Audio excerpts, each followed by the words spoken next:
gastaria muito mais, se levaria muito mais tempo, seria um prejuízo maior ainda. Essa é a urgência. E a urgência tem que ser para ontem. Não é esperarmos. Por isso que eu espero que o governo do Estado haja, que o seu governador mande um representante para cá, porque é possível eles terem ilhares resolver cada problema desse Estado. Mas tem que mandar alguém competente do governo para resolver isso.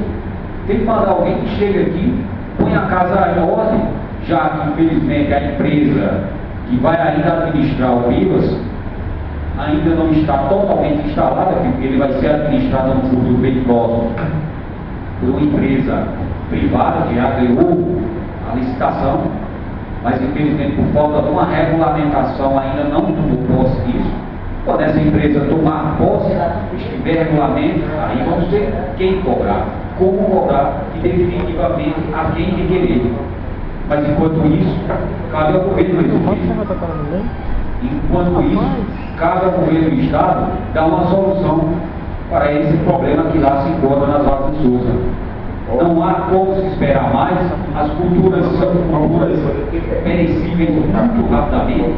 Estamos tratando aqui de verduras, de legumes, que a falta sequer de um dia de água, 2 dias de água, perece muito rapidamente.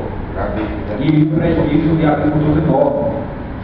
Conheço agricultores que tiveram prejuízo porque eles perderam o vazamento forte de água lá, que tinha um prejuízo muito grande. Teve agricultores que tiveram prejuízo de verdura de mais de 10 anos.